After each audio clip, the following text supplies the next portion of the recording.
దేహీ నిత్యమవధ్యోయం దేహే సర్వస్య భారత తస్మాత్ సర్వాణి భూతాని నత్వం శోచితుమర్హసి. అర్జున, ఏ ఆత్మ అందరి శరీరంలోనూ ఎల్లప్పుడూ అవధ్యమై అఛేద్యమై ఉంటుంది. కాబట్టి సంపూర్ణ భూత ప్రాణుల కోసం నువ్వు శోకించడం తగినది కాదు. ఆత్మయే సనాతనం. ఈ సత్యాన్ని ప్రతిపాదించి దీన్ని అధికారికంగా వర్ణించిన తర్వాత ప్రశ్న ఇక్కడ ముగుస్తుంది. ఇప్పుడు ఇంకో ప్రశ్న పుట్టుకొస్తుంది. దీన్ని పొందడం ఎలా? మొత్తం గీతలో దీనికి రెండే మార్గాలు సూచించబడ్డాయి. మొదటిది నిష్కామ కర్మయోగం, రెండవది జ్ఞానయోగం. రెండు మార్గాల్లోనూ చేయవలసింది కర్మ ఒక్కటే. ఆ కర్మ యొక్క అనివార్యతను ఉటంకిస్తూ యోగేశ్వరుడైన శ్రీకృష్ణుడు జ్ఞానయోగం విషయంలో ఇలా చెప్పాడు. స్వధర్మమపి చావేక్ష్య న వికంపితుమర్హసి ధర్మ్యాద్ధియుద్ధా శ్రేయోన్యత్ క్షత్రియస్య న విద్యతే.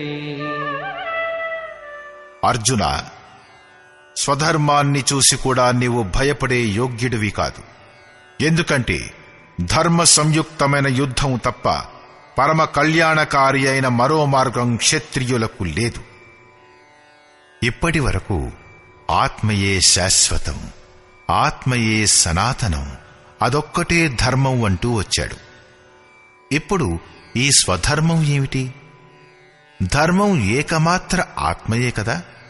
అది అచంచలంగా స్థిరంగా ఉంటుంది. అయితే ధర్మాచరణం ఏమిటి?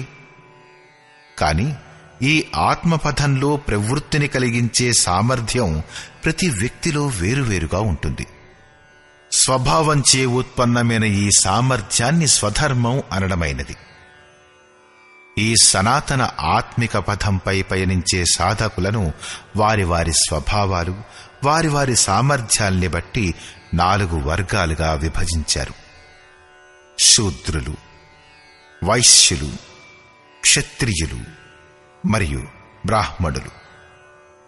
సాధన యొక్క ప్రారంభ దశలో ప్రత్యేక సాధకుడు శూద్రుడే, అంటే అల్పజ్ఞుడే. గంటల కొద్దీ భజనలో కూర్చున్నా సరే అతను 10 నిమిషాల పాటు తనివిగా చేసుకోలేడు.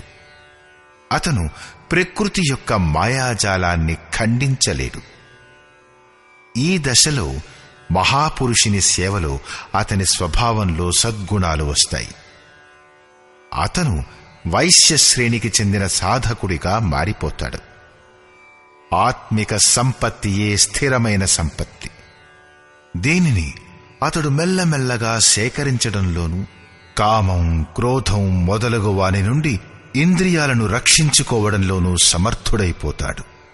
కామం, క్రోధం మొదలగు వాటి వలన ఇంద్రియాలు హింసించబడతాయి. వివేకం, వైరాగ్యాల వలన ఇవి రక్షించబడతాయి. కాని ప్రకృతిని సమూలంగా పెరికివేసే సామర్థ్యం వాడిలో ఉండదు. క్రమక్రమంగా ముందుకు సాగుతూ సాధకుడి అంతఃకరణంలో 3 గుణాల్ని ఖండించే సామర్థ్యం, అంటే క్షత్రియత్వం ఏర్పడుతుంది.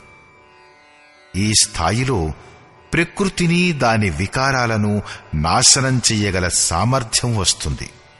అందువలన యుద్ధం ఇక్కడి నుండే మొదలవుతుంది.